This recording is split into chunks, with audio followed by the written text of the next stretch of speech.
All right, so this section we're going to learn a couple different ways to divide polynomials. So the first one we're going to learn in this first video is long division.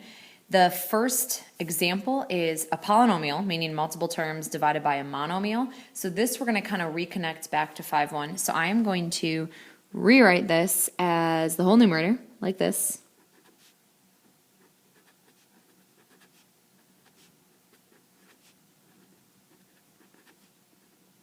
Okay, so all that, and then instead of dividing by this, since it's all in the denominator, we're going to write 5ab to the negative first.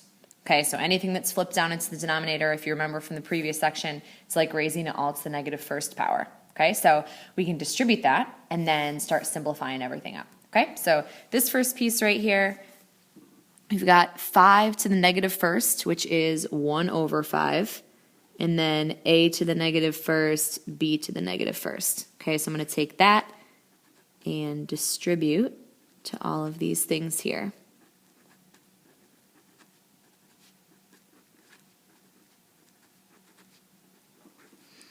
Okay, so when I distribute, I multiply this term times this term. So 1/5 times 5 is just 1. So I'm not even going to write it because we don't need to write ones. A to the negative first times a squared. Remember, we add those powers together. So -1 plus 2 just gives us the power of 1. And I don't need to write that power of 1. B to the negative first times b. Those things actually cancel each other out, because the negative first power plus the first power would be a 0 power, and b to the 0 is just 1. So all I get from this first term is an a. Minus, and then distribute this term here. 1/5 of 15 is 3. A to the negative first times a. Those cancel each other out. B to the negative first times b cubed, add those powers together, and my new power is 2. And then plus, distribute to this last term here, 1/5 of 10 is 2. A to the negative first times a cubed, add those powers, and I get a squared. And then b to the negative first times b to the fourth, add those powers, and I get b cubed. So that'd be my answer. So your technique's a little bit different if it's a monomial that you're dividing by. If you're dividing polynomial by polynomial, we're going to use numerical long division. I know some of you may not have learned it this way, so I'm going to recap how to do numerical long division. So 6,043 divided by 18. What you do is you take this and you just try to divide it in from left to right. So 18 won't go into 6, so we move to 60. So 18 going into 60, you just see how many times it will go in completely, and then you're going to end up having a remainder. So 18, and then 36, 54. Okay, so that's 3 times. So I know it'll go in at least 3 times. Then you multiply 3 times 18, and that's 54, and then you subtract 54. Okay, so subtract 54, we get 6, and then bring down the next number. So bring down the 4. Then 18 into 64 would still only go in 3 times. It's not enough to have a 4th copy of 18. Then I take 3, multiply it by 18. Again, that gives me 54, and I subtract it. I have 10 as a remainder, and then I bring down the 3. Okay, and then 18 going into 103.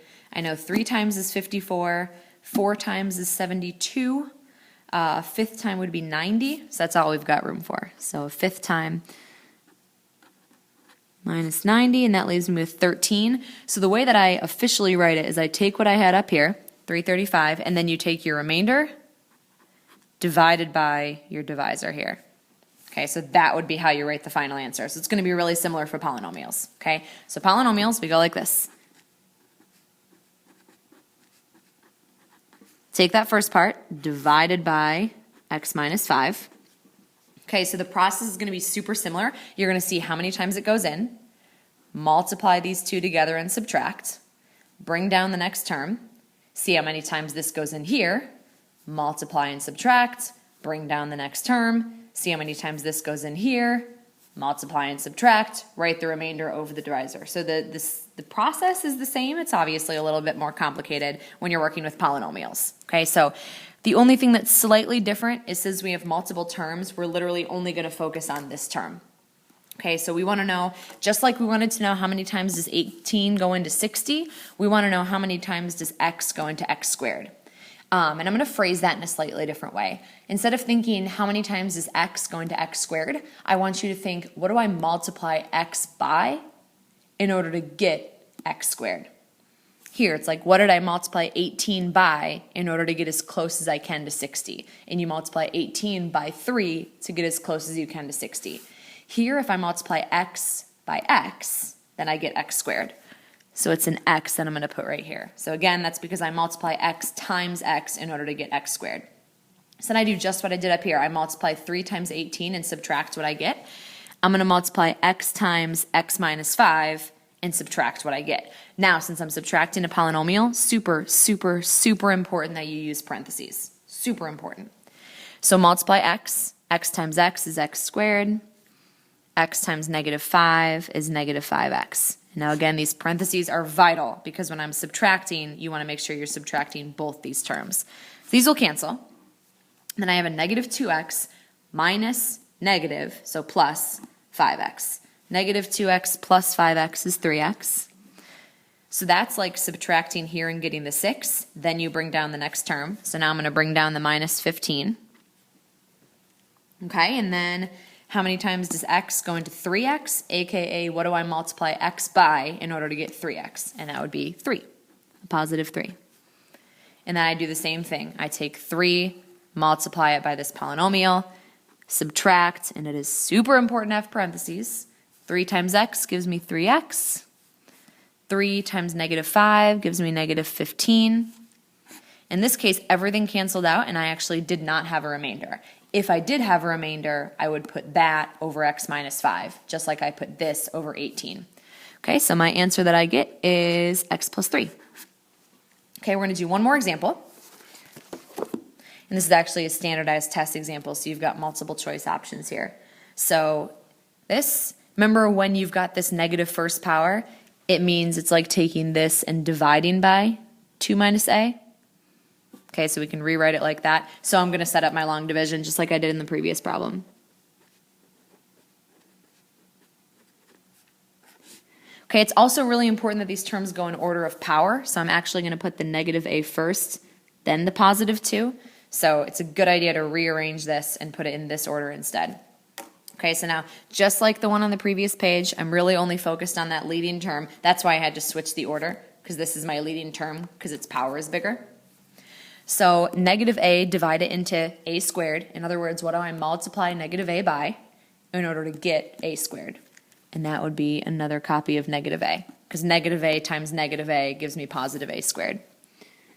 So I'm going to multiply and subtract. When I subtract, I need my parentheses. So multiply here. Negative a times negative a is a squared. Negative a times 2 is negative 2a. Be careful when you're subtracting. This is really negative 5a plus 2a. Okay, so now again here, what do I multiply negative a by in order to get negative 3a? And that would be 3. Okay, multiply and subtract. Don't forget your parentheses. 3, distribute it here. I'll have negative 3a plus 6.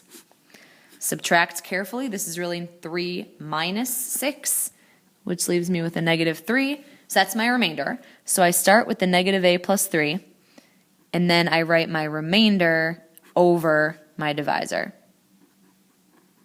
Okay, so that's my answer. Let's see if we can match it. That's not it. That looks super close, but let's see. Nope, it's actually that one.